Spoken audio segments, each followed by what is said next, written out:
नमस्कार दोस्तों, मैं अखिलेश मिश्रा आपके अपने एजुकेशनल यूट्यूब चैनल विद्यार्थी तक में स्वागत करता हूं। जय हिंद साथियों, कैसे हैं आप सभी। मैं अखिलेश मिश्रा एक बार फिर से आप सभी साथियों का आपके अपने यूट्यूब चैनल विद्यार्थी तक पे हार्दिक स्वागत करता हूं।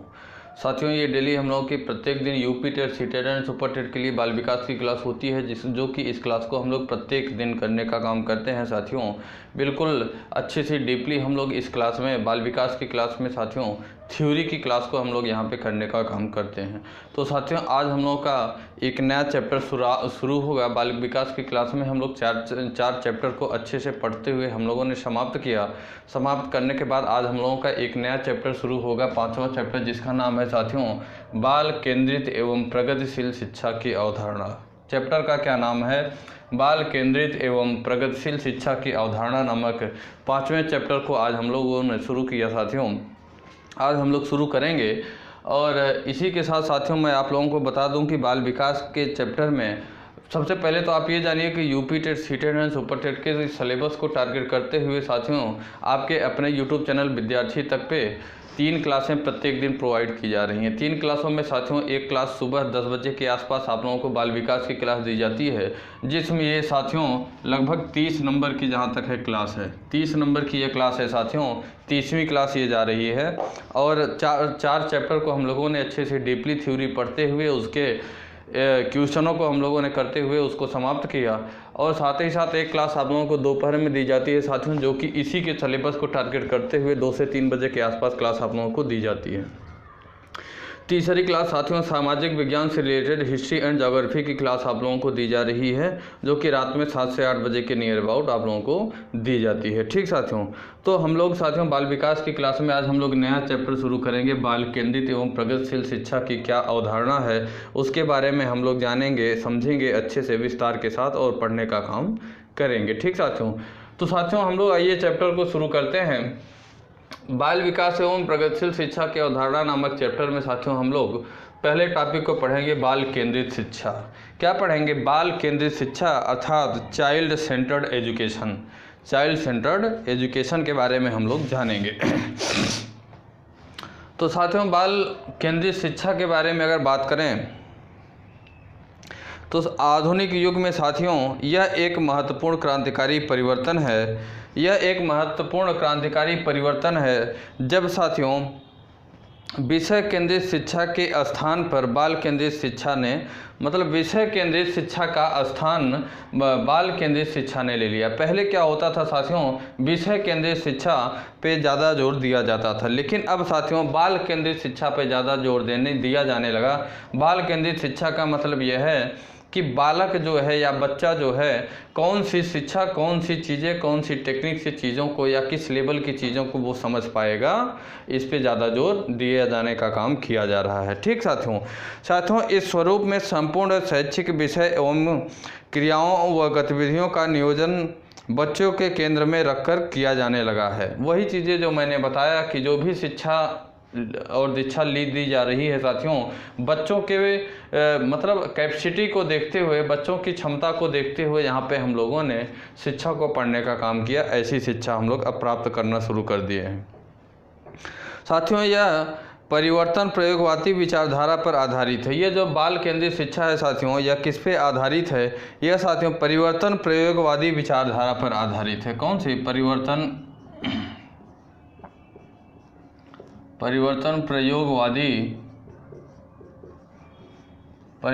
प्रयोगवादी साथियों विचारधारा पर आधारित है।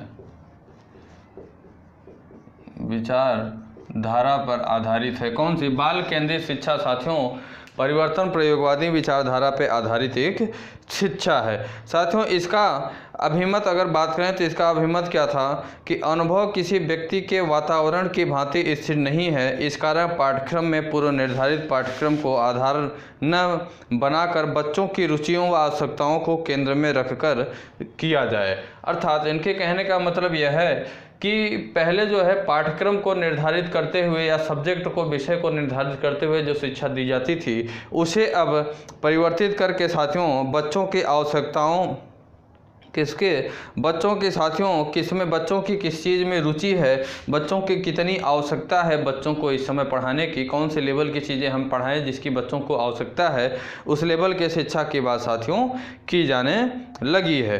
बालक साथियों, बाल केंद्रित शिक्षा व्यवस्था में बच्चे की परिवर्तित आवश्यकताओं, साथ ही साथ साथियों अभिप्रायों, संवेगों आदि को आधार बनाया गया है। किसमें आधार बनाया गया साथियों, बाल केंद्रित शिक्षा में। बाल केंद्रित शिक्षा में साथियों परिवर्तित आवश्यकताओं को, बाल केंद्रित शिक्षा में परिवर्तित आवश्यकताओं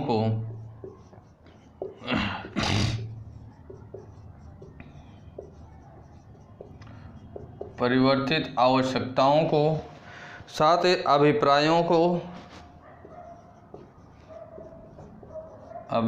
को और साथियों संवेगों को, किसे, संवेगों को आधार बनाया गया है। क्या बनाया गया है साथियों, आधार बनाया गया है।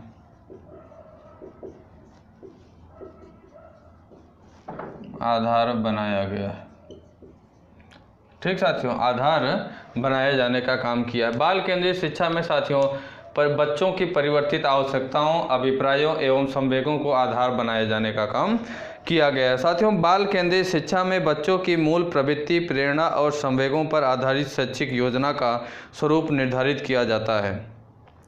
इसमें क्या साथियों, बच्चों की मूल प्रवृत्ति की, प्रेरणा की और संवेग की का ध्यान दिया जाता है। बच्चे की मूल प्रवृत्ति साथियों, बच्चे की मूल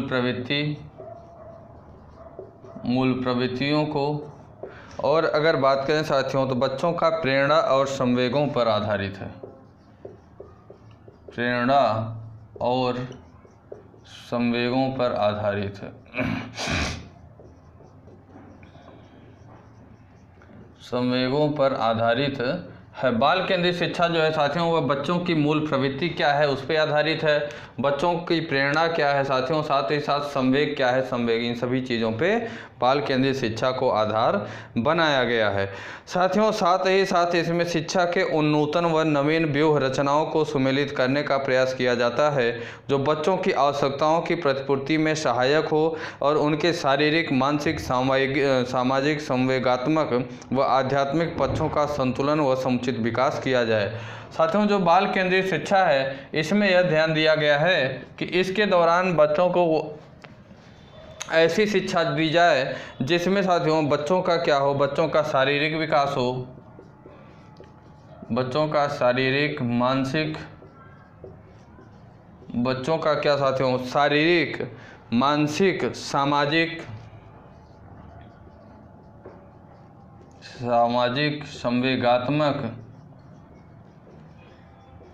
संवेगात्मक, साथ ही साथ साथियों आध्यात्मिक पक्षों का संतुलन व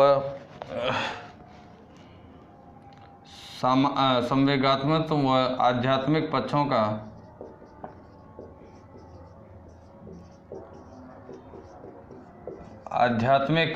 पक्षों का साथियों संतुलित व समुचित विकास किया जा सकता है। संतुलित व समुचित विकास किया जा सकता है।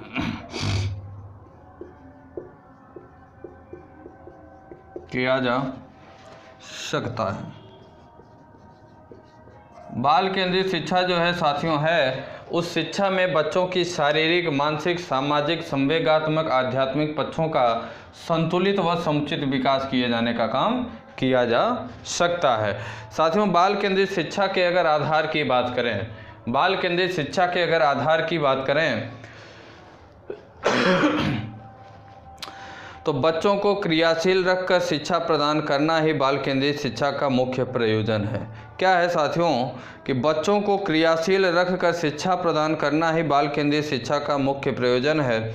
इस शिक्षा का ध्येय क्या है साथियों कि बच्चों को क्रिया या गतिविधि के माध्यम से संवेगात्मक, भावनात्मक और क्रियात्मक स्तर पर क्रियाशील करते हुए शिक्षा प्रदान करना, यही इसका क्या है, यही इसका साथियों ध्येय है। क्या है साथियों, बाल केंद्रित शिक्षा का ध्येय क्या है? अगर ध्येय की बात करें तो इसका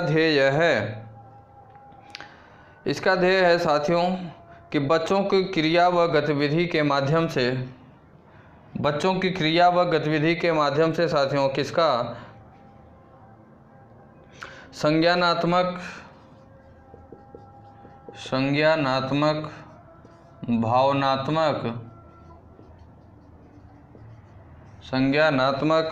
भावनात्मक एवं क्रियात्मक स्तर पर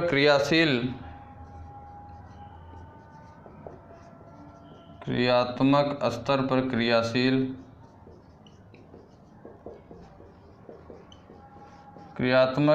पर साथियों क्या क्रियाशील करते हुए शिक्षा प्रदान करना है।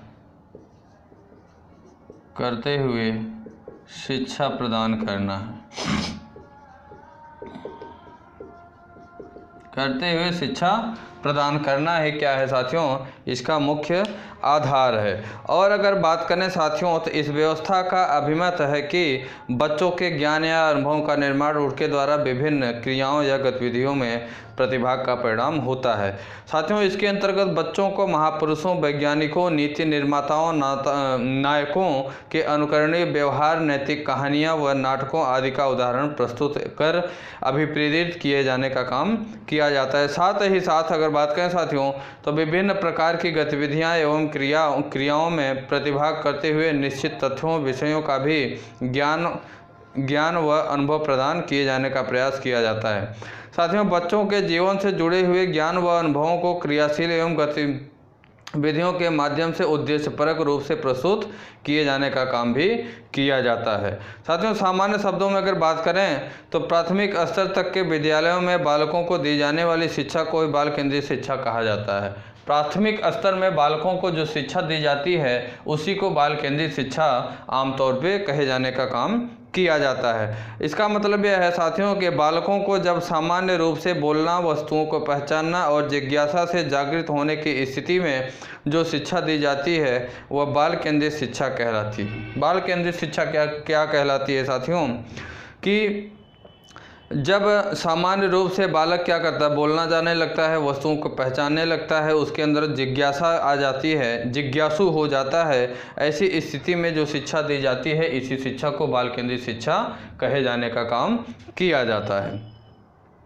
साथियों दूसरे शब्दों में बात करें तो यह कहा जा सकता है कि नर्सरी से प्रथम कक्षा तक बालक को सामान्य बोलचाल के विषय में और आसपास के वातावरण के विषय में जो जानकारी दी जाती है वह जानकारी भी बाल केंद्रित ही होती है। क्या होती है? बाल केंद्रित ही होती है।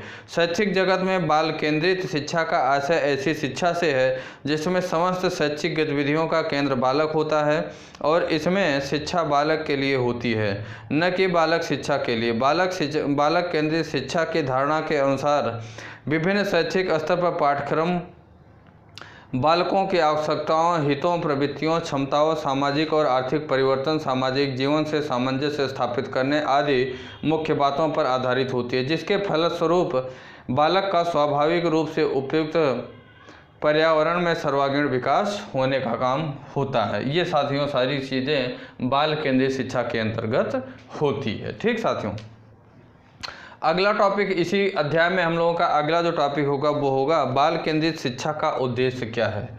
बाल केंद्रित शिक्षा का उद्देश्य, बाल केंद्रित शिक्षा का उद्देश्य।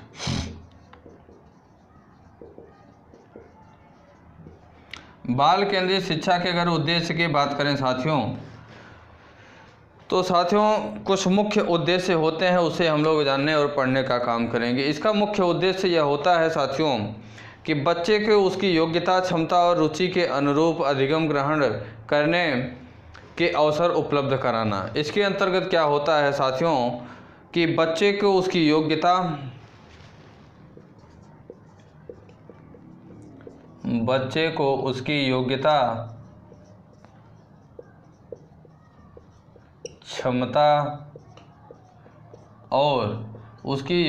क्षमता और साथियों अगर बात करें तो रुचि के अनुरूप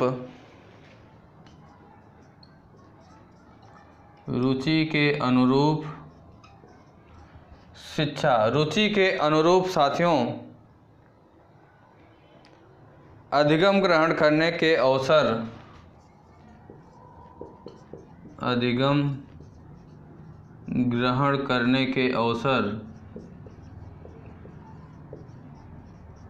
उपलब्ध कराना, उपलब्ध कराना। क्या है साथियों कि बच्चे को उसकी योग्यता, क्षमता और रुचि के अनुरूप साथियों अधिगम ग्रहण करने के अवसर को उपलब्ध कराना।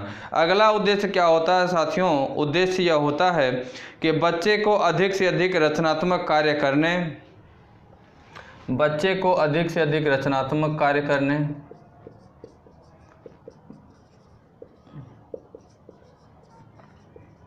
अधिक से अधिक रचनात्मक कार्य करने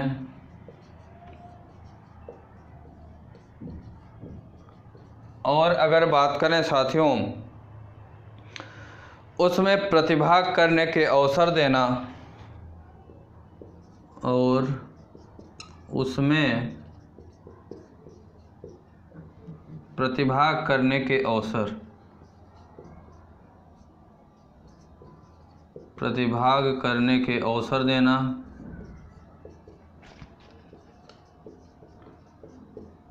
प्रतिभाग करने के अवसर देना एवं साथियों अगर बात करें विभिन्न प्रकार के क्रियात्मक व गतिविधि,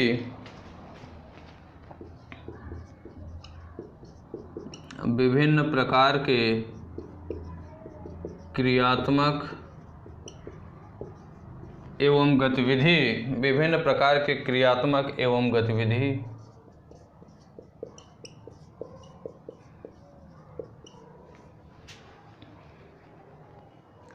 आधारित शैक्षिक कार्यक्रमों को,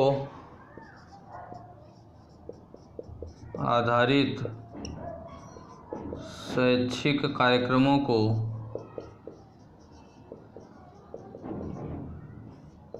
उपलब्ध कराना, कार्यक्रमों को साथियों उपलब्ध कराना होता है, उपलब्ध कराना ये उद्देश्य होता है। अगले उद्देश्य की साथियों बात करें तो बच्चे के विषयी विषयों को उसके विद्यालयी जीवन, घर, आस पड़ोस के जीवन को जोड़ते हुए अध्ययन के अवसर उपलब्ध कराना चाहिए। बच्चों को स्कूल में उसके बाह्य अनुभवों को अभिव्यक्त करने के अवसर दिया जाना चाहिए। उन्हें अपनी बातों को अभिव्यक्त करने का अधिक से अधिक अवसर प्रदान करना चाहिए। बालकों को हमेशा साथियों अपनी अभिव्यक्ति को व्यक्त करने का अवसर प्रदान करना चाहिए। बच्चों को शैक्षिक वातावरण में आत्मक्रिया के अधिक से अधिक अवसर प्रदान करना, उन्हें स्वयं से कार्य या क्रिया करने, खोजने, अन्वेषण करने, नियम जानने व बनाने आदि के अवसर प्रदान करना चाहिए।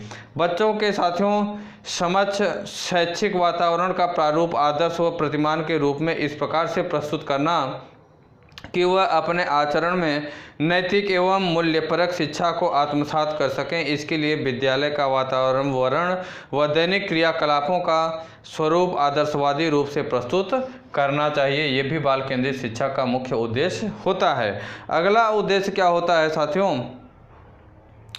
अगला उद्देश्य होता है साथियों कि बच्चों के वैयक्तिक अंतर के महत्व को स्वीकार करना एवं प्रत्येक बच्चे को उसकी क्षमताओं और कौशलों को व्यक्त करने में समुचित अवसर प्रदान करना। जैसे उन्हें संगीत की इच्छा है तो संगीत, नाटक की इच्छा है तो नाटक, कला की इच्छा है तो कला, चित्रकला की इच्छा है तो चित्रकला, साथ ही साथ साहित्य, नृत्य, खेल कूद एवं प्रकृति के प्रति अनुराग इत्यादि के अवसर के माध्यम से अधिगम के अवसर भी उपलब्ध कराना चाहिए बच्चे को हमेशा। ठीक साथियों, ये सभी अवसर बालक को उपलब्ध हमेशा कराना चाहिए। यही बाल केंद्रित शिक्षा का मुख्य उद्देश्य होता है। अब साथियों बाल केंद्रित शिक्षा की विशेषता क्या होती है इसके बारे में भी हम लोग थोड़ा सा जानेंगे। क्या जानेंगे?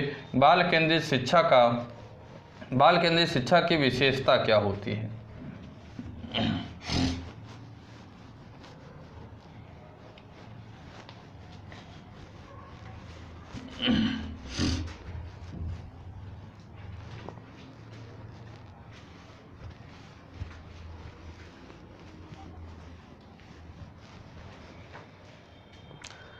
बाल केंद्रित, अगली हेडिंग होगी बाल केंद्रित शिक्षा की विशेषता।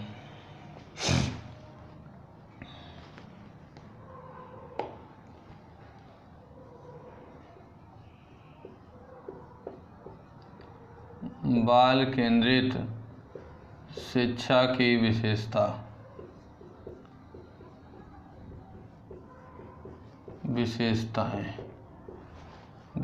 की बात करें साथियों, तो बाल केंद्रित शिक्षा की विशेषता से आशय उन सभी गुणों से अथवा लक्षणों से होता है जो बाल केंद्रित शिक्षा में प्रत्यक्ष अथवा अप्रत्यक्ष रूप से विद्यमान होते हैं। बाल केंद्रित शिक्षा में साथियों प्रत्यक्ष और अप्रत्यक्ष रूप से जितनी चीज़ें विद्यमान होती है वो बाल केंद्रित शिक्षा की विशेषता के अंतर्गत ही आती हैं। ठीक साथियों, बाल केंद्रित शिक्षा की आशात्मक टिप्पणी के आधार पर कुछ निम्नलिखित विशेषताएं भी बताई गई हैं। कौन कौन सी साथियों? बाल केंद्रित शिक्षा की प्रथम महत्वपूर्ण विशेषता यह बताई जा सकती है कि यह शिक्षा एक आधारभूत शिक्षा है जिसमें बालक को पहली बार किन्हीं शब्दों को बोलना सिखाया जाता है। यह जो शिक्षा होती है साथियों, बाल केंद्रित शिक्षा, यह कैसी शिक्षा होती है? यह साथियों जो शिक्षा होती है यह एक आधारभूत शिक्षा होती है। कौन सी? आधारभूत शिक्षा होती है साथियों। इसी में बालक को पहली बार किन्हीं शब्दों को बोलना सिखाया जाता है। इसके कहने का मतलब यह है साथियों कि हम प्रथम बार बालक का ध्यान जिन शब्दों को बोलने की ओर आकर्षित करते हैं अथवा जिन शब्दों का बार बार प्रयोग करके बालक के मुँह से अंततः वे शब्द निकलवा ही लेते हैं साथियों। जैसे शुरुआती तौर पे बालक के मुंह से मम्मी अथवा पापा का शब्द निकलता है, तो इसका तात्पर्य यह नहीं कि बालक को तो यह बोलना ही था, बल्कि हमें बार बार प्रयास करके बालक का पूर्ण ध्यान इन शब्दों की ओर आकर्षित किया है और इसी के प्रभाव से बालक के मुंह से इन शब्दों की ध्वनि निकलती है। अतः यह कहा जा सकता है कि बाल केंद्रित शिक्षा एक आधारभूत शिक्षा है जिसके माध्यम से बालक को हम शुरुआती तौर पर जिधर चाहे उधर ही निर्देशित कर सकते हैं। कहने का मतलब यह है साथियों, पहली विशेषता यह है कि बालक की जो प्राथमिक शिक्षा होती है, प्राथमिक उद्देश्य यह होता है कि बालक के माध्यम से हम कुछ बुलवाएं, बालक के मुंह से हम कुछ बुलवाएं। जैसे लोग बार बार प्रयास करते हैं कि बच्चे से बोलते हैं कि आप मम्मी बोलो, आप पापा बोलो, आप दादा बोलो, आप दादी बोलो। ये सारी चीज़ें जो प्राथमिक शब्द होते हैं साथियों, बच्चे के मुंह से जो शब्द, ये सारे शब्द होते हैं जो कि पहली बार निकलने का काम होते हैं। इसके लिए जो जोर दिया जाता है, इसके लिए जो प्रयास किया जाता है लोगों के द्वारा इन शब्दों को बालक के मुंह से निकलवाने का जो प्रयास किया जाता है, इसी को यह भी साथियों बाल केंद्रित शिक्षा की विशेषता के अंतर्गत ही आता है। बाल केंद्रित शिक्षा के साथियों विशेषता के अंतर्गत ही आता है। अगली बात करें साथियों, तो बाल केंद्रित शिक्षा की दूसरी महत्वपूर्ण विशेषता क्या होती है? इसमें बालक के चहुमुखी विकास पर बल दिया जाता है, अर्थात बालक ऐसे गुण सीखे जो दूसरों के लिए ज्ञानवर्धक साबित हो सके तथा सभी लोग बालक के क्रियाकलापों की चर्चा के दौरान उसकी प्रशंसा करें। इसमें बालक के साथ इस प्रकार का व्यवहार किया जाता है कि बालक सदैव हंसमुख स्वभाव का रहे। दूसरी विशेषता यह बताई जा रही है साथियों कि दूसरी विशेषता यह है कि बालक कुछ ऐसा करे, ऐसी चीज़ें सीखे जिससे कि लोग उसकी प्रशंसा करें, लोग उसकी बड़ाई करें और लोग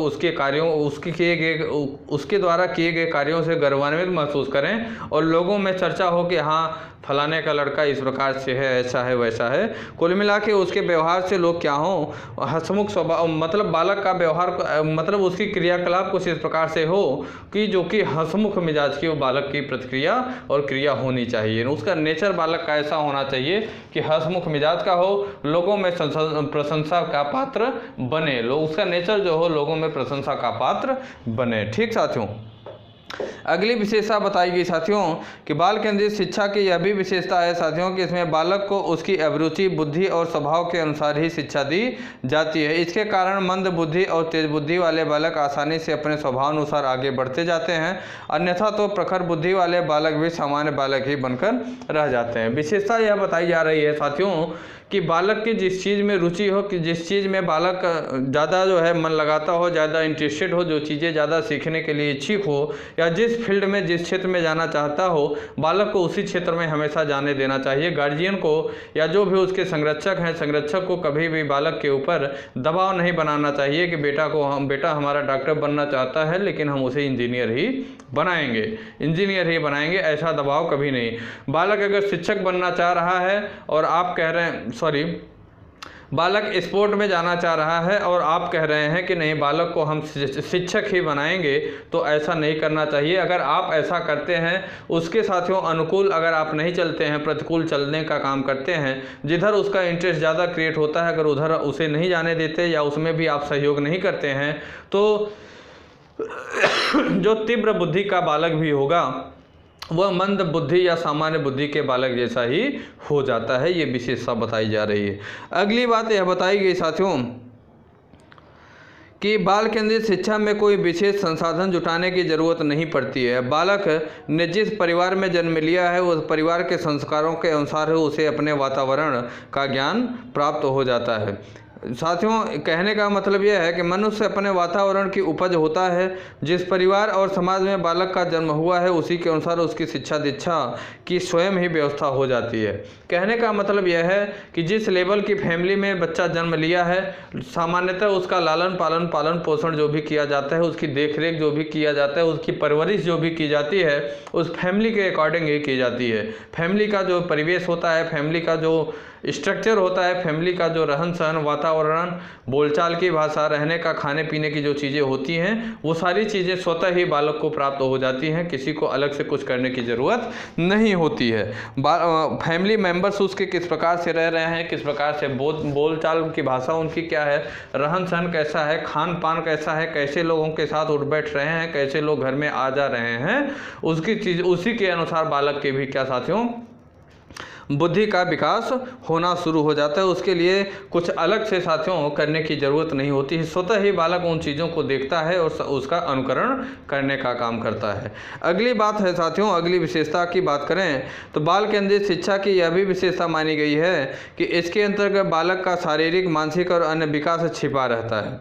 अर्थात बालक को शारीरिक और मानसिक तौर पर सही दिशा की ओर निर्देशित करना भी बाल केंद्रित शिक्षा का एक महत्वपूर्ण अंग है। अर्थात बालक सही डायरेक्शन दिखाना, बालक को सही डायरेक्शन दिखाना, सही दिशा में ले जाना, कौन सा कार्य उचित है, कौन सा कार्य अनुचित है, उसके लिए कौन सा कार्य करना सही रहेगा, कौन सा कार्य करना सही नहीं रहेगा, यह भी एक महत्वपूर्ण बाल केंद्रित शिक्षा की विशेषता होती है। यह भी बताना गार्जियन या संरक्षक या जो भी उसके अभिभावक हैं उनकी नैतिक जिम्मेदारी भी बनती है। ठीक साथियों, तो ये सभी साथियों बाल केंद्रित शिक्षा की क्या होती हैं, विशेषता होती है। अब साथियों हम लोग पढ़ेंगे बाल केंद्रित शिक्षा का महत्व क्या है।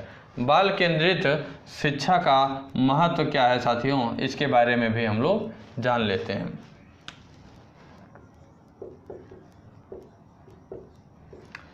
बाल केंद्रित शिक्षा के महत्व के बारे में अगर चर्चा करें साथियों, तो जो पहला महत्व है साथियों वो क्या है, बालक प्रधान शिक्षण।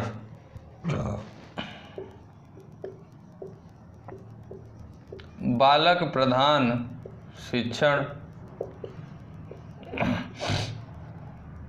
अगला जो महत्व होता है साथियों, सरल और रुचिपूर्ण शिक्षण। सरल और रुचिपूर्ण शिक्षण। रुचिपूर्ण शिक्षण होता है। अगली बात जो होती है साथियों, अगला जो महत्व होता है, आत्माभिव्यक्ति के अवसर।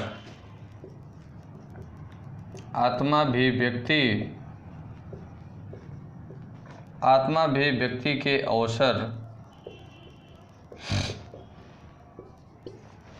अगला महत्व साथियों होता है ज्ञानेंद्रिय प्रशिक्षण पर बल। ज्ञानेंद्रिय प्रशिक्षण पर बल। ज्ञानेंद्रिय प्रशिक्षण पर बल। और अगला महत्व जो होता है वो व्यावहारिक और सामाजिक ज्ञान पे होता है।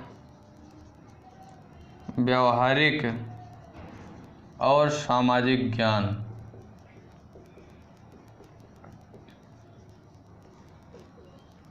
व्यावहारिक और सामाजिक ज्ञान। अगला महत्व की बात करें तो क्रियाशीलता पर आधारित शिक्षा। क्रियाशीलता पर आधारित शिक्षा।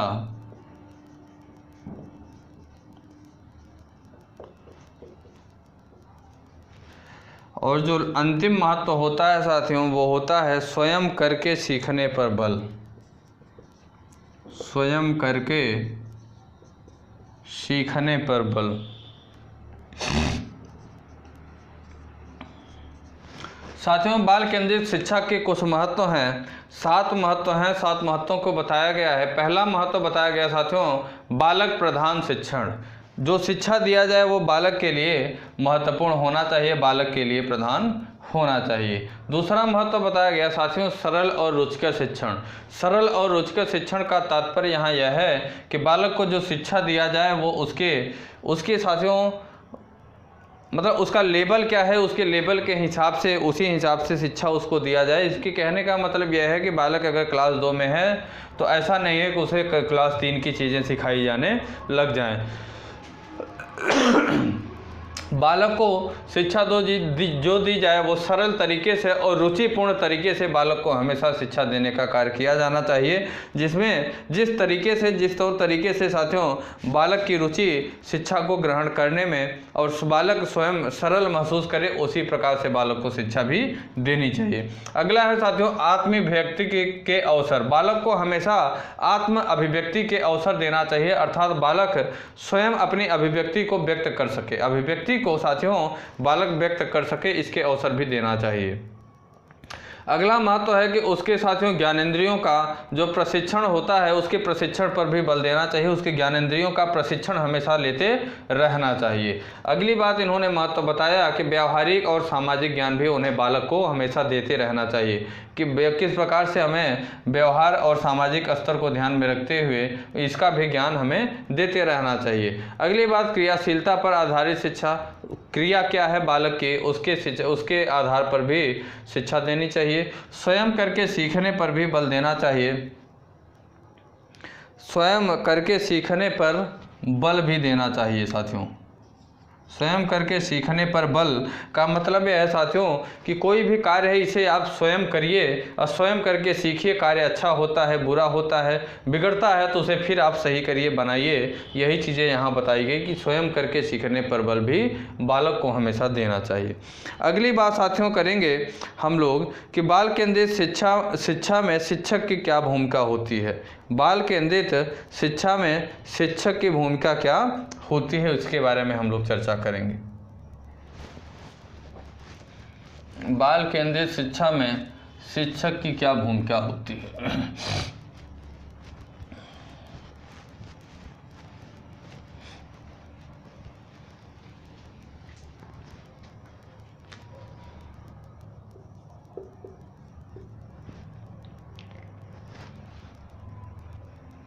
बाल केंद्रित शिक्षा में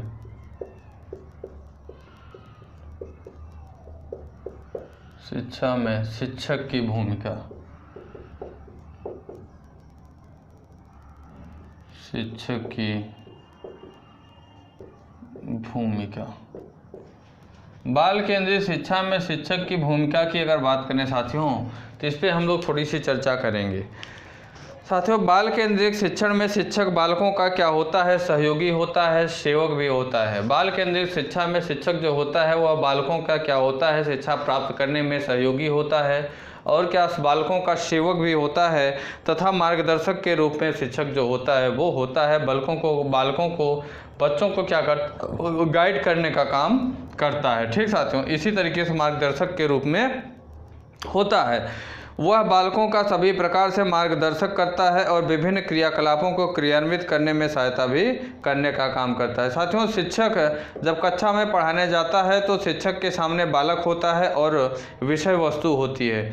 शिक्षण द्वारा शिक्षक अपने व विषय वस्तुओं के मध्य एक संबंध बनाता है। यही संबंध बच्चों के सर्वांगीण विकास में सहायता देकर उसे भविष्य में समाज के योग्य और सृजनशील नागरिक बनाने का काम करता है। चूँकि बालक को शिक्षण अधिगम का सर्वाधिक महत्वपूर्ण घटक बनाया है, इसलिए एक सफल शिक्षक के लिए आवश्यक है कि अपने विषय के साथ साथ वह उस बच्चे को भलीभांति जाने जिसे शिक्षित करना है।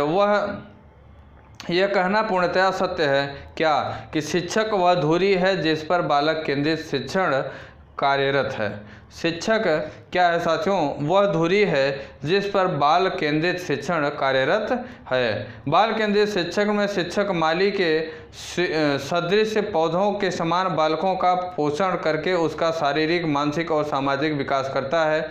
शिक्षक ही बालक का पशु प्रवृत्ति से निकाल कर मानवीय प्रवृत्ति की ओर उन्मुख करता है। शिक्षक जो होता है साथियों, बालक के क्या पशु प्रवृत्ति को निकाल कर मानवीय गुण उसके अंदर देने का काम करता है। यह कार्य क्या कौन करता है?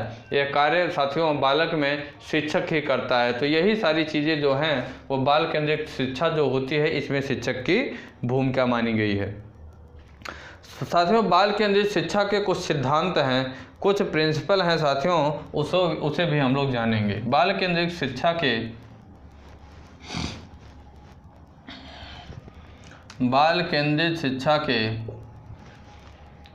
सिद्धांत,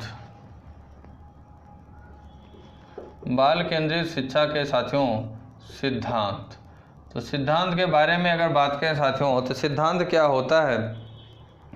बालकों को क्रियाशील रखकर शिक्षा प्रदान करना, इससे किसी भी कार्य को करने में बालक के हाथ, पैर और मस्तिष्क सब क्रियाशील हो जाते हैं। क्या होता है साथियों? बालकों को क्रियाशील रखकर क्या करता है साथियों? शिक्षा प्रदान करना। बालकों को क्रियाशील रखकर, नोट करते हैं, बालकों को क्रियाशील रखकर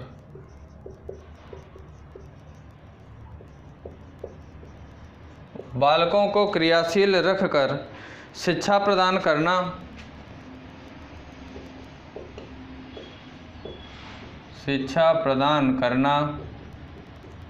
और अगर बात करें साथियों इससे किसी भी कार्य को करने में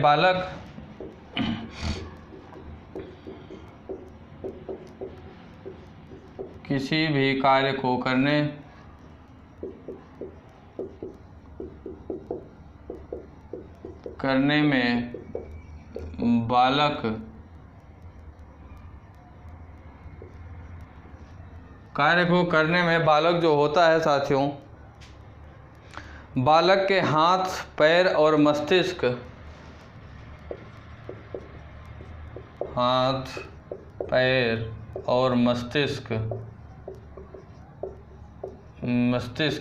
क्या होते हैं साथियों? सब क्रियाशील हो जाते हैं, सभी क्रियाशील हो जाते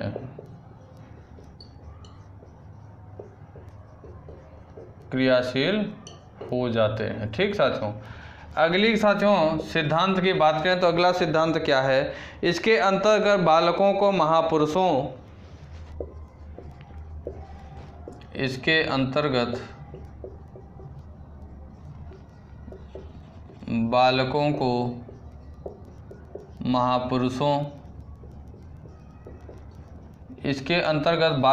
महापुरुषों साथियों वैज्ञानिकों का उदाहरण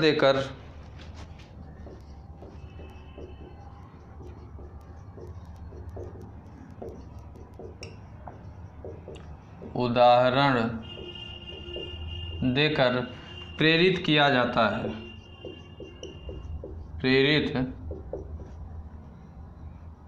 प्रेरित किया जाता है। यह भी एक सिद्धांत है। अगला सिद्धांत क्या होता है साथियों? अगला सिद्धांत होता है अनुकरणीय व्यवहार नैतिक कहानियों,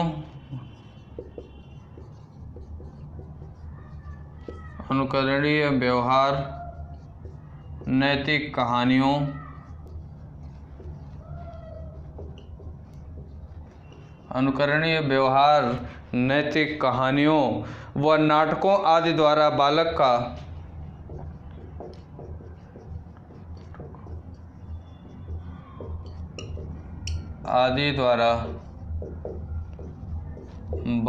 का शिक्षण,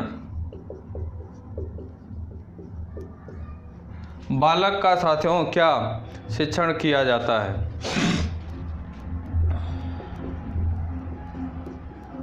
बालक का शिक्षण किया जाता है। एक और सिद्धांत होता है, वो क्या होता है साथियों? बालक के जीवन से जुड़े एवं ज्ञान का शिक्षण करना। बालक के जीवन से जुड़े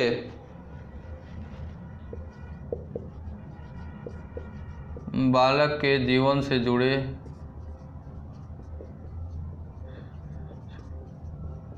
बालक के जीवन से जुड़े एवं ज्ञान का शिक्षण करना।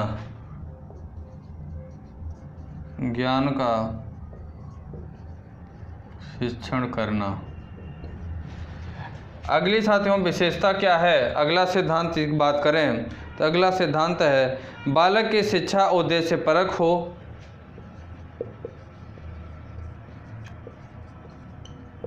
बालक की शिक्षा उद्देश्य परक हो।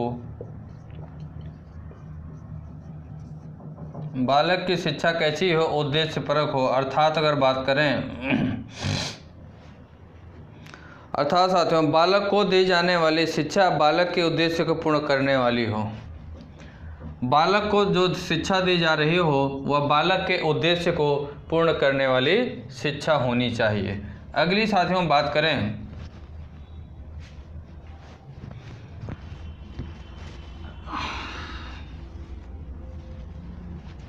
अगला सिद्धांत है साथियों क्या है? बालक की योग्यता और रुचि के अनुसार बालक की योग्यता और रुचि के अनुसार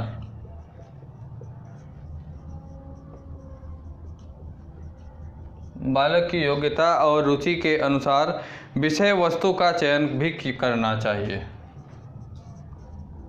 विषय वस्तु का चयन करना। विषय वस्तु का क्या साथियों? चयन करना चाहिए। ये सभी साथियों बाल केंद्रित शिक्षा के सिद्धांत होते हैं। कौन कौन से? बालकों को क्रियाशील रखकर शिक्षा प्रदान करना, दूसरों से इससे साथियों किसी भी कार्य को करने में बालक हाथ पैर और मानसिक सभी क्रियाशील हो जाते हैं।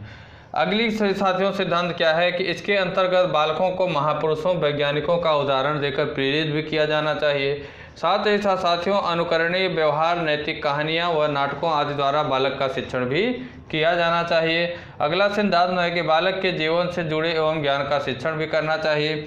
बालक की शिक्षा जो है वह उद्देश्य परक होनी चाहिए। अर्थात बालक की जो शिक्षा वो बालक का जो उद्देश्य है उसके उद्देश्य को पूरा भी करना चाहिए। साथ ही साथ साथियों बालक की योग्यता और रुचि के अनुसार ही उसके विषय वस्तु का, उसके सिलेबस का चयन करना चाहिए। ऐसा नहीं है कि बालक अगर आर्ट साइड पढ़ना चाहता है और आप कहो कि नहीं साइंस साइड ही तुम्हें जो है पढ़ना, तुम्हें प्रोफेसर ही बनना है, मतलब साइंस साइड ही तुम पढ़ो, तो इस तरीके से ऐसा नहीं करना चाहिए। ठीक साथियों, उसके योग्यता और जिसमें उसकी रुचि हो वही विषय वस्तु का चयन उसे करना चाहिए। ठीक, या करने देना चाहिए। अगली बात करेंगे साथियों हम लोग बाल केंद्रित शिक्षा के अंतर्गत पाठ्यक्रम का स्वरूप क्या होता है। बाल केंद्रित शिक्षा के अंतर्गत पाठ्यक्रम का क्या स्वरूप होना चाहिए उसकी चर्चा हम लोग करेंगे।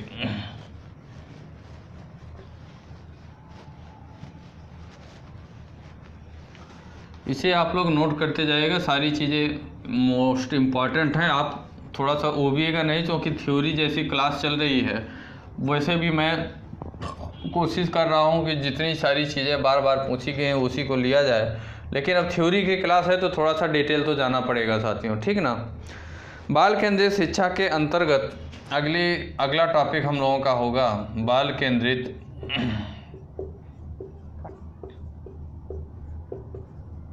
शिक्षा। बाल केंद्रित शिक्षा के अंतर्गत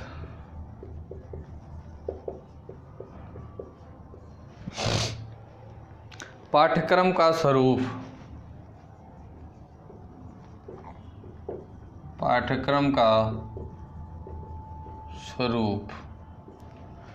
बाल केंद्रित शिक्षा के अंतर्गत साथियों अगर पाठ्यक्रम के स्वरूप की बात करें, इसे आप लोग नोट कर लिए हो तो इसे भी मिटा दूं।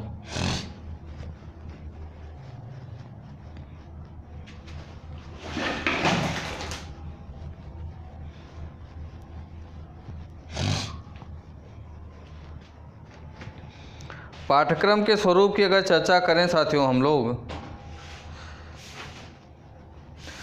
बाल केंद्रित शिक्षा के पाठ्यक्रम में बच्चों को शिक्षा प्रक्रिया के केंद्र बिंदु में रखा गया है। बालकों की रुचियों, आवश्यकताओं और योग्यताओं व क्षमताओं के आधार पर पाठ्यक्रम तैयार किया जाता है। किसके? बालक की जो रुचि है, आवश्यकता है, साथ ही साथ साथियों उनकी जो क्या है क्षमता है, उनकी क्या है, उनकी जो क्षमता है साथियों, उसके अनुसार पाठ्यक्रम तैयार किया जाता है। इस प्रकार शिक्षा के अंतर्गत पाठ्यक्रम का स्वरूप निर्धारण की प्रक्रिया के निम्नलिखित पहलुओं को ध्यान में रखा जाता है। कौन कौन से पहलू होते हैं साथियों? उनके पहलुओं के अंतर्गत अगर बात करें तो कुछ पहलू होते हैं, उसे हम लोग देखेंगे। पहला होता है साथियों, पाठ्यक्रम जो हो वो जीवनोपयोगी हो। उनको बालक का जो साथियों पाठ्यक्रम हो वो क्या हो? पाठ्यक्रम जीवनोपयोगी होना चाहिए। पाठ्यक्रम जीवनोपयोगी होना चाहिए। जो पाठ्यक्रम हो साथियों वो कैसा हो? पाठ्यक्रम जीवन के उपयोग में आना चाहिए। अगली बात यह की गई साथियों कि पाठ्यक्रम बच्चों के पूर्व ज्ञान एवं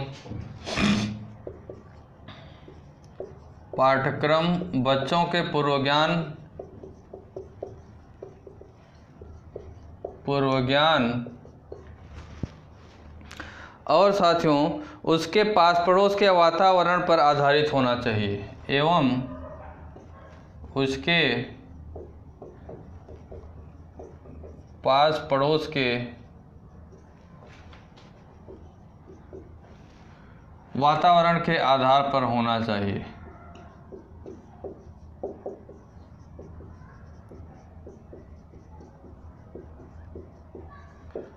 पाठ्यक्रम जो हो साथियों उसके साथियों पूर्व ज्ञान और उसके पास पड़ोस के क्या पूर्व ज्ञान एवं उसके पास पड़ोस के वातावरण पर आधारित होना चाहिए।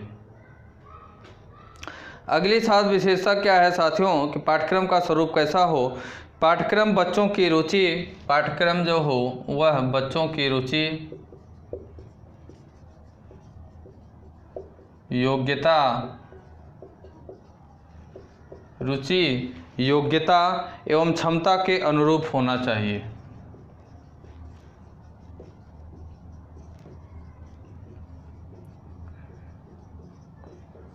क्षमता के अनुरूप होना चाहिए। ठीक साथियों, अगली बात करें साथियों, अगली विशेषता यह है साथियों अगला स्वरूप यह है कि पाठ्यक्रम नम्य व लचीला भी होना चाहिए। पाठ्यक्रम जो हो नम्य व लचीला होना चाहिए। लचीला होना तो पाठ्यक्रम जो हो वह छोटा हो साथियों और क्या हो? सरल भी होना चाहिए।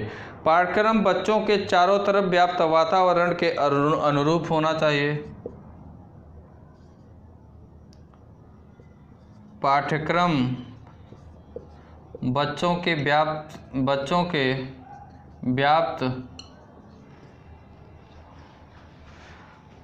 पाठ्यक्रम बच्चों के व्याप्त चारों तरफ के वातावरण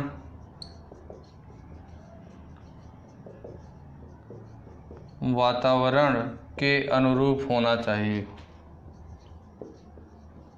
के अनुरूप होना चाहिए। जो पाठ्यक्रम हो साथियों वह बच्चों के चारों तरफ जो वातावरण उसके हमेशा घूम रहा है, व्याप्त है, उसी के अनुरूप पाठ्यक्रम होना चाहिए। अगला साथियों स्वरूप क्या होना चाहिए? पाठ्यक्रम को राष्ट्रीय भावनाओं को विकसित करने वाला, पाठ्यक्रम जो हो वह राष्ट्रीय भावनाओं को विकसित करने वाला होना चाहिए।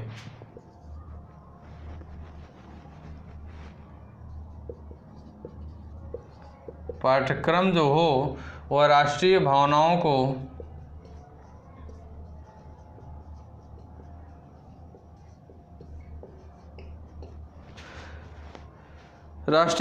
को विकसित करने वाला होना चाहिए।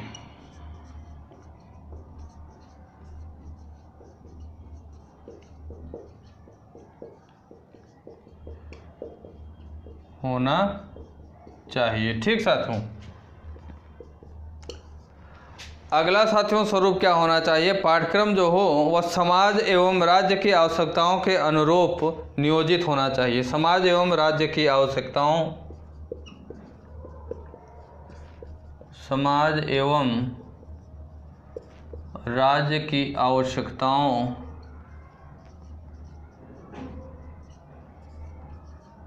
के अनुरूप नियोजित होना चाहिए।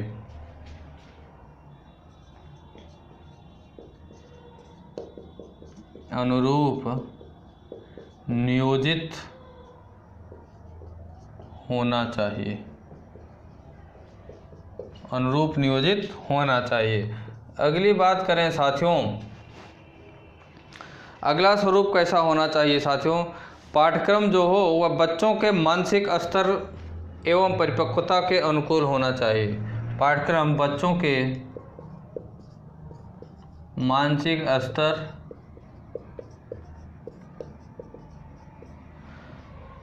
एवं परिपक्वता के अनुकूल होना चाहिए।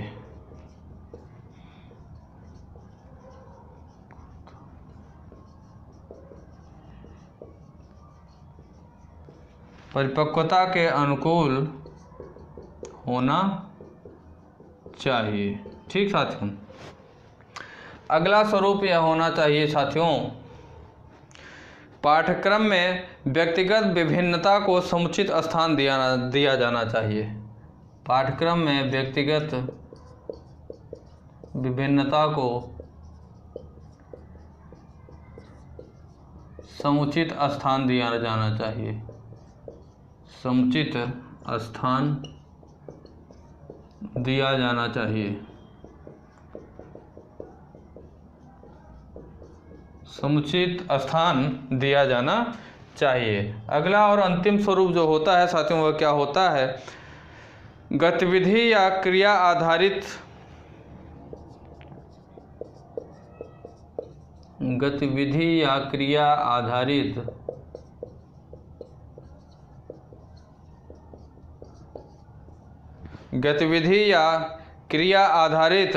बाल केंद्रित शिक्षा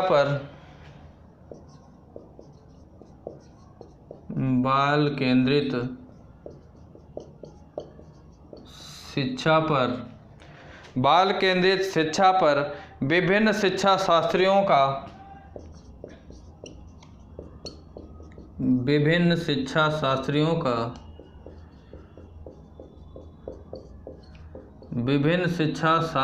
का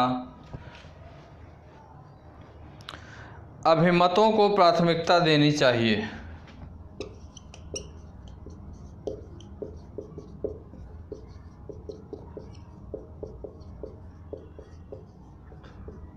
अभिमतों को प्राथमिकता देनी चाहिए। ये सभी साथियों क्या है? बाल केंद्रित शिक्षा के अंतर्गत पाठ्यक्रम का स्वरूप जो निर्धारित किया जाना चाहिए, इसी के अंतर्गत निर्धारण किया जाना चाहिए। ठीक साथियों, किसके अंतर्गत? फिर से देखिए, पाठ्यक्रम जो हो साथियों वह बालक के जीवनोपयोगी हो, बालक के जीवन में हमेशा उपयोग में आए। अगली बात यह ध्यान देना चाहिए साथियों कि जो पाठ्यक्रम होना चाहिए वह बच्चों के पूर्व ज्ञान और उसके पास पड़ोस के वातावरण के आधार पर उसका पाठ्यक्रम का निर्धारण करना चाहिए। बच्चों की जिसमें रुचि हो, योग्यता हो और क्षमता हो जितनी, उसी के अनुरूप ही पाठ्यक्रम का निर्धारण करना चाहिए। पाठ्यक्रम जो हो वो नम्य और लचीला होना चाहिए, अर्थात छोटा हो और कैसा हो? लचीला भी हो, सीखने में आसानी से सीख ले। पाठ्यक्रम जो हो साथियों वह बच्चों के व्याप्त चारों तरफ का वातावरण जो हो उसके अनुरूप ही पाठ्यक्रम होना चाहिए। साथ ही साथ पाठ्यक्रम साथियों राष्ट्रीय भावनाओं को विकसित करने वाला होना चाहिए। जो पाठ्यक्रम हो उसके बच्चे जब उस पाठ्यक्रम को पढ़ें तो बच्चे के अंदर क्या हो? राष्ट्रीय भावनाएं विकसित हों, जागृत हों। अगली बात यह है साथियों, पाठ्यक्रम जो हो वह समाज एवं राज्य की जो आवश्यकता है उसके अनुरूप ही नियोजित किया जाना चाहिए। समाज की क्या आवश्यकता है, कौन से समाज के लिए कौन से पाठ्यक्रम की आवश्यकता है, और राज्य की क्या आवश्यकता है, राज्य की आवश्यकता के अनुरूप हो उसका नियोजन करना चाहिए। अगली बात है साथियों कि पाठ्यक्रम जो हो वो बच्चों के मानसिक स्तर एवं परिपक्वता के अनुकूल ही होना चाहिए कि बच्चे का मानसिक स्तर क्या है, यह पाठ्यक्रम बच्चा समझ पाएगा या नहीं समझ पाएगा। अगली बात यह है साथियों, पाठ्यक्रम जो हो वह व्यक्तिगत विभिन्नता को समुचित स्थान दिया जाना चाहिए। पाठ्यक्रम में कुछ व्यक्तिगत विभिन्नता जो होती है उसका भी समुचित स्थान दिया जाना चाहिए। अगली ध्यान देना चाहिए और अंतिम बात यह है कि गतिविधि या क्रिया आधारित बाल केंद्रित शिक्षा पर विभिन्न शिक्षा शास्त्रियों का जो अभिमत है उसको भी प्राथमिकता देना चाहिए पाठ्यक्रम का निर्धारण करते समय। ठीक साथियों, ये सभी चीज़ें क्या हैं, ये बाल केंद्रित शिक्षा के अंतर्गत पाठ्यक्रम का स्वरूप माना गया है। ठीक साथियों, इसे आप लोग नोट कर लिए होंगे जहाँ तक मैं समझ रहा हूँ, और नोट नहीं किए होंगे तो नोट कर लीजिएगा हर हाल में। ये सारे पॉइंट हैं, मोस्ट इंपॉर्टेंट पॉइंट हैं। ठीक, इसी में से पूछेगा, एग्जामिनर आपसे पूछ लेगा कि बाल केंद्रित शिक्षा के अंतर्गत पाठ्यक्रम का जो स्वरूप होना चाहिए निम्न में से कैसा होना चाहिए या निम्न में से कैसा नहीं होना चाहिए, ये आपसे पूछ लेगा। इसलिए सभी पॉइंट आप लोगों को आना चाहिए। नहीं पूछ लेगा 3-4 पॉइंट, उसमें से क्या दे देगा, जो होगा एक ही पॉइंट रहेगा जो नहीं होगा। और जब अगर पूछ लेगा साथियों आपसे कि निम्न में से कौन सा है, तो भी आपको पूरा याद होना चाहिए। कुल मिला के पूरा आपको याद होना चाहिए। दिमाग थोड़ा सा 1-2 बार पढ़ लेंगे, दिमाग में चीज़ें चलने लगेंगी। ज़्यादा रटने की चीज़ें इसमें कुछ नहीं है। बाल विकास में कोई भी चीज़ ऐसी है ही नहीं, सिवाय जो मनोवैज्ञानिक हैं, साइकोलॉजिस्ट हैं, उनके कथन को छोड़ दिया जाए तो कोई ऐसी चीज़ नहीं है जो रटने वाली है। सारी चीज़ें समझने वाली हैं। ठीक साथियों, अगली बात हम लोग करेंगे साथियों, अगला जो टॉपिक होगा हम लोगों का इसी चैप्टर में, प्रगतिशील शिक्षा का अर्थ क्या होता है। अगला हम नीचे थोड़ी देर तक मिटा दे रहे हैं, उसके बाद आप लोग नोट करते रहें। आगे हम लोग पढ़ेंगे साथियों कि प्रगतिशील शिक्षा का अर्थ।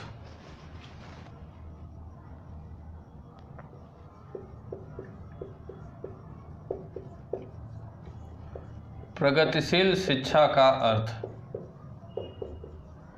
प्रगतिशील शिक्षा के अर्थ के बारे में अगर चर्चा करें साथियों हम लोग, तो प्रगतिशील शिक्षा साथियों पारस्परिक शिक्षा की प्रक्रिया का परिणाम है। प्रगतिशील शिक्षा की अवधारणा में अमेरिका के मनोवैज्ञानिक जॉन डेवी का महत्वपूर्ण योगदान है। किसका साथियों? प्रगतिशील शिक्षा की अवधारणा में, नोट करिए, प्रगतिशील शिक्षा की अवधारणा में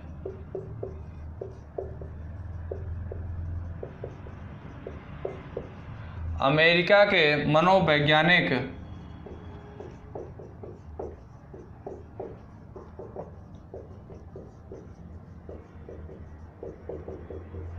जॉन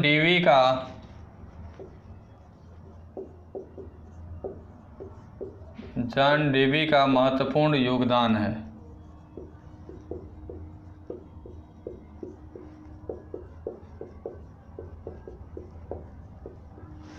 साथियों जो प्रगतिशील शिक्षा है, प्रगतिशील शिक्षा में सबसे महत्वपूर्ण योगदान किसका है? महान अमेरिका के जो साथियों महान मनोवैज्ञानिक है जिनका नाम जॉन डेवी है, इसमें साथियों इनका प्रगतिशील शिक्षा में महत्वपूर्ण योगदान है। ठीक साथियों, इस अवधारणा के अनुसार अगर बात करें साथियों, तो शिक्षा का एकमात्र उद्देश्य बालक की शक्तियों का विकास करना है। प्रगतिशील शिक्षा का अर्थ क्या है साथियों? बालक की शक्तियों का विकास करना। बालक की शक्तियां जो हैं उन शक्तियों का विकास करना। विकास करना ही क्या होता है साथियों? प्रगतिशील शिक्षा मानी जाती है। साथियों अलग अलग बच्चों के अनुरूप उनकी शिक्षण प्रक्रिया में अंतर रखकर इस उद्देश्य को पूरा किया जाता है। प्रगतिशील शिक्षा यह बतलाती है साथियों कि शिक्षा बालक के लिए है और बालक शिक्षा के लिए नहीं है। बालक जो है वो शिक्षा के लिए नहीं है, शिक्षा जो है वह किसके लिए है? बालक के लिए है। ठीक साथियों, अगली बात यह कहा गया साथियों कि शिक्षा का उद्देश्य ऐसा वातावरण तैयार करना होना चाहिए जिसमें हर बच्चे को सामाजिक विकास करने का मौका मिले।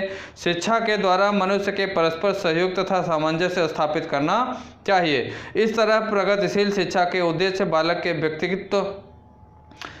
के व्यक्तित्व का विकास करना तथा शिक्षा द्वारा जनतंत्र को स्थापित करना।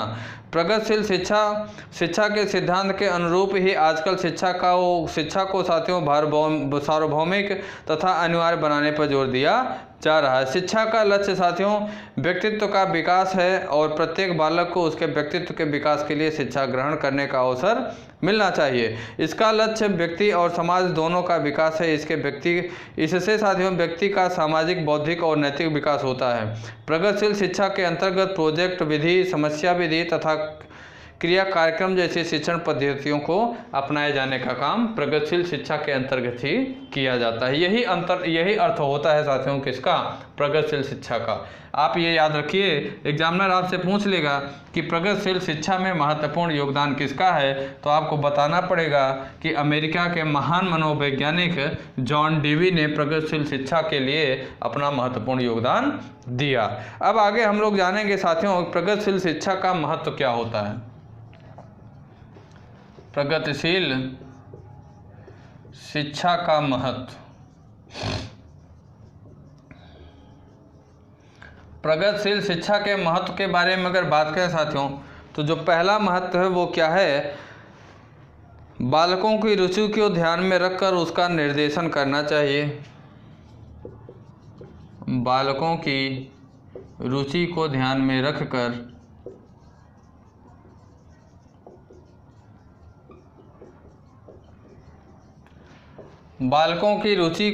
में रखकर उनका निर्देशन करना चाहिए। उनका निर्देशन करना चाहिए। अगला साथियों महत्व बात करें तो अगला जो महत्व है वो क्या है, बालकों को स्वयं करके सीखने पर बल दिया जाना चाहिए। बालकों को स्वयं करके सीखने पर बल देना चाहिए।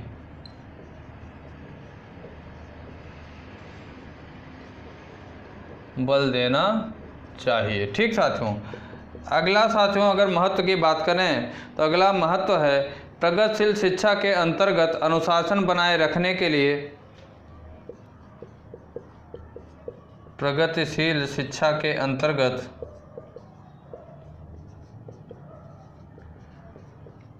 अनुशासन बनाए रखने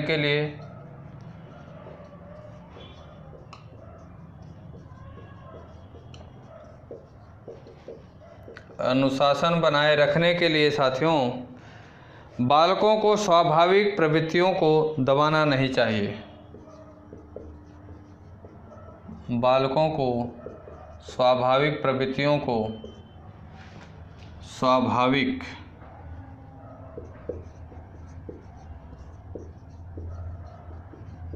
प्रवृत्तियों को दबाना नहीं चाहिए। दबाना नहीं चाहिए। क्या साथियों, प्रगतिशील शिक्षा के अंतर्गत बात करें तो अनुशासन को बनाए रखने के लिए बालकों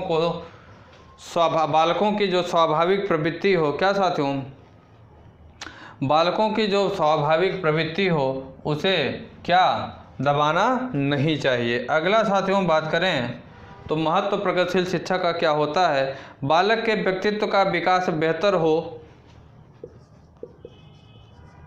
बालक के व्यक्तित्व का विकास बेहतर हो ताकि शिक्षा के द्वारा जनतांत्रिक मूल्यों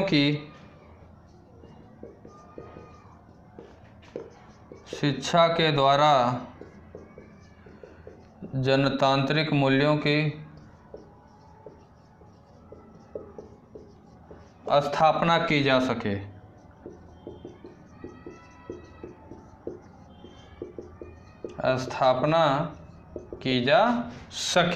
ठीक साथियों, क्या की जा सके, स्थापना की जा सके। अगला महत्व क्या है साथियों, प्रगतिशील शिक्षा के उद्देश्य बालकों का विकास करना है। प्रगतिशील शिक्षा का उद्देश्य क्या है, बालकों का विकास करना।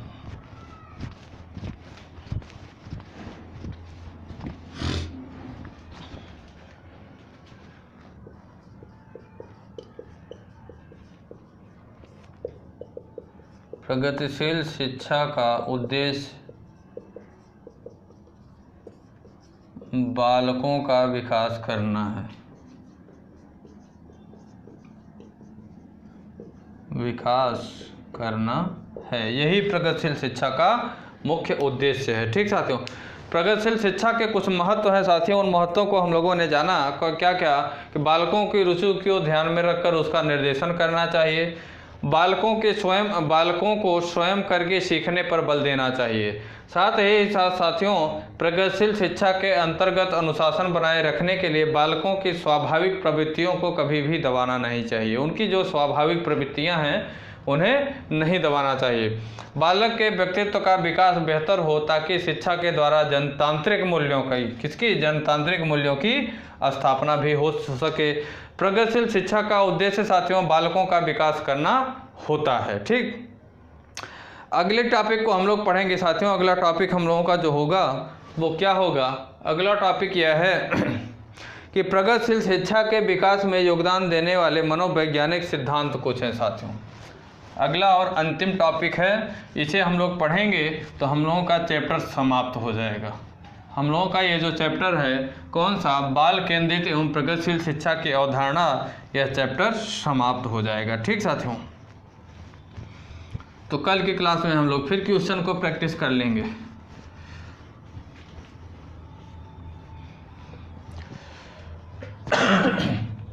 पढ़ेंगे साथियों हम लोग प्रगतिशील शिक्षा के विकास में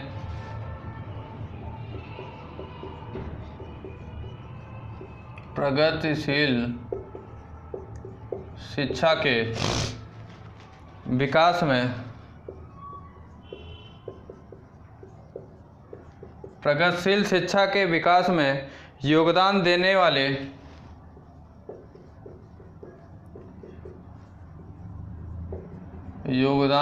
वाले मनोवैज्ञानिक सिद्धांत।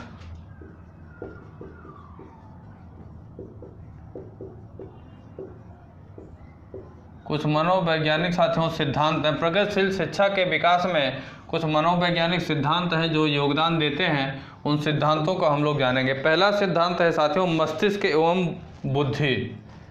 पहला सिद्धांत है मस्तिष्क एवं क्या है? बुद्धि। इसके अंतर्गत बात करें अगर साथियों तो मस्तिष्क एवं बुद्धि मनुष्य की उन क्रियाओं के परिणाम हैं जो वह दैनिक जीवन की समस्याओं को सुलझाने के लिए करता है। जैसे वह अपने दैनिक जीवन में अपनी मानसिक शक्तियों का प्रयोग करता है वैसे वैसे वह मानसिक विकास भी करता है। मस्तिष्क ही वह मुख्य उपकरण है जो समस्याओं को सुलझाने में सहायक होता है। मस्तिष्क के 3 रूप होते हैं, चिंतन, अनुभूति व संकल्प। मस्तिष्क के 3 रूप होते हैं साथियों। मस्तिष्क के 3 रूप बताया गया है।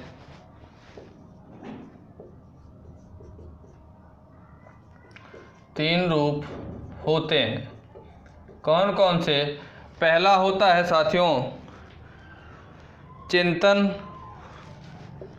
पहला होता है चिंतन, दूसरा होता है अनुभूति। दूसरा क्या होता है? अनुभूति। और तीसरा जो होता है साथियों जिसे हम लोग कहते हैं संकल्प। क्या कहते हैं? संकल्प। ये 3 साथियों क्या होते हैं? मस्तिष्क के 3 स्वरूप होते हैं। ठीक साथियों मनुष्य जो होता है अपने मस्तिष्क का जितना ज़्यादा प्रयोग करता है उतनी ज़्यादा उसकी मानसिक विकास होता है। साथ ही साथ साथियों अपने दैनिक जीवन में मस्तिष्क का जिस प्रकार से प्रयोग किया जाता है, साथ ही साथ दैनिक जीवन में अपने मस्तिष्क को कैसे कैसे हम प्रयोग कर रहे हैं, कितनी कितनी कठिनाइयों को हम सुलझाने का काम कर रहे हैं, जितनी अधिक से अधिक कठिनाइयों को, अधिक से अधिक कठिन चीज़ों का सामना हम करते हैं वैसे वैसे हम लोगों के मस्तिष्क का विकास होने लगता है। तो साथियों मस्तिष्क एवं बुद्धि जो है यह प्रगतिशील शिक्षा के विकास में एक मनोवैज्ञानिकों का यह भी एक क्या है? सिद्धांत है। अगला सिद्धांत है साथियों ज्ञान। अगला सिद्धांत क्या है? ज्ञान अगला सिद्धांत है। साथियों ज्ञान क्रम का ही एक क्या है? परिणाम है। ज्ञान क्रम का ही परिणाम है। क्रम से अनुभव होता है और अनुभव ज्ञान का मुख्य स्रोत है। अनुभव ही ज्ञान का मुख्य स्रोत माना जाता है साथियों। अनुभव ज्ञान का मुख्य स्रोत है। अनुभव ज्ञान का मुख्य स्रोत होता है। ठीक साथियों, अनुभव ही ज्ञान का मुख्य स्रोत होता है। और अगर बात करें साथियों तो व्यक्ति का संपूर्ण ज्ञान अनुभव पर आधारित है। व्यक्ति का जो संपूर्ण ज्ञान होता है साथियों वह किस पे आधारित होता है? अनुभव पे ही आधारित होने का काम करता है। अगला सिद्धांत है साथियों मौलिक प्रवृत्तियां। क्या है? अगला सिद्धांत है मौलिक प्रवृत्ति। मौलिक प्रवृत्तियां। मौलिक प्रवृत्तियों की बात करें साथियों तो सभी प्रकार का ज्ञान व्यक्तियों की उन क्रियाओं का फल होता है जो वह अपने अस्तित्व के लिए संघर्ष में करता है। सुरक्षा, भोजन तथा वस्त्र पाने के लिए व्यक्ति जो संघर्ष करता है उसकी मौलिक भावनाओं पर बहुत ही असर पड़ता है। अर्थात बालक अपनी आवश्यकताओं की पूर्ति के लिए जो कार्य करता है वही उसका क्या होता है? मौलिक प्रवृत्ति मानी जाती है। अगला सिद्धांत होता है साथियों चिंतन की प्रक्रिया। अगला और अंतिम सिद्धांत जो होता है वो होता है चिंतन की प्रक्रिया। चिंतन की प्रक्रिया की बात करें साथियों तो चिंतन केवल मनन करने से ही पूर्ण नहीं होता। चिंतन जो होता है, चिंतन का मतलब यह नहीं है कि आप सिर्फ मन के अंदर सोचें और उसी को चिंतन कहा जाता है। पूर्ण नहीं होता, न ही भावना से इसकी उत्पत्ति होती है। चिंतन का कुछ कारण होता है जिससे मनुष्य सोचना आरंभ करता है। यदि मनुष्य की क्रिया सरलतापूर्वक चलती तो उसे कुछ सोचने की ज़रूरत ही नहीं पड़ती। जब उसकी प्रगति में बाधा पड़ जाती है तो उसे सोचने के लिए बाध्य होना पड़ता है। इसी आधार पर मनोवैज्ञानिक ने प्रगतिशील शिक्षा की नींव रखी है। सोचने की जो प्रवृत्ति होती है साथियों, जब मनुष्य के दैनिक चीज़ों में, दैनिक मनुष्य की आवश्यकताओं में या मनुष्य की जो मतलब विकास की गति होती है, जब वह बाधित होती है तो मनुष्य क्या करता है? चिंतन करता है, सोचता है, मनन करता है। यही चीज़ें क्या होती है साथियों? इसी को चिंतन की प्रक्रिया कहा गया है। सोचने के लिए साथियों क्या होता है? बाध्य होता है व्यक्ति की क्यों हमारे सामने बाधा आ रहा है, विकास हमारा क्यों रुक रहा है, ऐसी ऐसी समस्याएं क्यों आ रही हैं। इसी को साथियों चिंतन की प्रक्रिया कहा गया है। तो साथियों आज हम लोगों ने अपने इस चैप्टर को बाल केंद्रित एवं प्रगतिशील शिक्षा की अवधारणा वाले चैप्टर को आज हम लोगों ने समाप्त किया। क्लास जरूर थोड़ी सी लंबी हुई लेकिन चैप्टर हम लोगों ने समाप्त कर लिया, क्योंकि हम लोगों को 31 जनवरी जो सीटेट का एग्ज़ाम 31 जनवरी 2021 को आयोजित किया जाना है उससे काफ़ी पहले सिलेबस ख़त्म करना है। तो थोड़ी सी हम लोगों को स्ट्रगल करनी पड़ेगी। थोड़ा सा मैं कर रहा हूँ, बस थोड़ा सा आप भी कर लेंगे तो सारी चीज़ें नॉर्मल हो जाएंगी। और हम लोगों का 10 से 15 दिन पहले अगर चैप्टर समाप्त हो जाएगा साथियों तो हम लोग क्या करेंगे, कम से कम 10-15 दिन 20 दिन प्रैक्टिस करने का काम कर लेंगे। प्रैक्टिस बहुत ही अनिवार्य होता है। अभी तो हम लोग थ्योरी कर रहे हैं, थ्योरी करने के बाद जब क्वेश्चनों की प्रैक्टिस करेंगे, प्रीवियस ईयर एग्जाम में जो भी क्वेश्चन आए हुए हैं उन क्वेश्चनों को मैं ढूंढूंगा, सेलेक्ट करूंगा। सेलेक्ट करने के बाद आपके पास मैं जब यहाँ लेके आऊँगा तो उससे बहुत हेल्प मिलेगी। यहाँ आप लोग बस थोड़ा सा पढ़ते जाइए, मेन पॉइंट नोट्स करते जाइए, कुछ चीज़ें समझते जाइए। उसके बाद साथियों देखिएगा जब क्वेश्चनों की प्रैक्टिस शुरू होगी तो ज़्यादा से ज़्यादा आपको लाभ वहाँ से प्राप्त होगा। लेकिन ज़रूरी यह भी है क्योंकि ये बेस होता है, बेस समझना बहुत ही आवश्यक है, तभी क्वेश्चन की भाषा आप समझ पाएंगे, क्वेश्चन क्या कह रहा है उसे आप समझ पाएंगे। ठीक, तो साथियों ये चैप्टर हम लोगों का समाप्त हुआ जिसका नाम बाल केंद्रित एवं प्रगतिशील शिक्षा की अवधारणा है। इस चैप्टर को हम लोगों ने समाप्त किया साथियों। साथ ही साथ आप लोगों से हमारी तरफ से एक रिक्वेस्ट है, क्लासों को आप लोग ज़्यादा से ज़्यादा साथियों शेयर किया करिए। आपकी जो सोशल मीडिया पैट है, व्हाट्सअप है, फेसबुक है, टेलीग्राम है, इंस्टाग्राम है, जहाँ जहाँ आप शेयर कर सकते हैं क्लासों को ज़्यादा से ज़्यादा शेयर करने का काम किया करें, जिससे कि अन्य विद्यार्थियों तक आपका यूट्यूब चैनल विद्यार्थी तक पहुँचकर उनके भी करियर में अपनी कुछ भूमिका निभा सके। ठीक साथियों, क्लास को आप लोग शुरू से लास्ट तक देखा करिए। क्लास कैसी लगी इसकी प्रतिक्रिया आप लोग कमेंट बॉक्स में कमेंट करके जरूर दिया करिए। क्लास अगर अच्छी लगी हो तो क्लास को लाइक करना बिल्कुल ना भूलें। साथ ही साथ आप अगर हमारे यूट्यूब चैनल विद्यार्थी तक पे नए हैं तो आप भी हमारे यूट्यूब चैनल विद्यार्थी तक को सब्सक्राइब करें और बेल आइकन को दबाना ना भूलें, जिससे कि आने वाली क्लासों की नोटिफिकेशन या और जो एजुकेशनल रिलेटेड इन्फॉर्मेशन है आप तक आसानी से पहुंच सके। ठीक साथियों, क्लास को ओवर करते हैं। जय हिंद, जय भारत। दोस्तों अगर आप हमारे YouTube चैनल विद्यार्थी तक पे नए हैं तो लाइक करें, सब्सक्राइब करें और बेल आइकन को दबाना ना भूलें। धन्यवाद।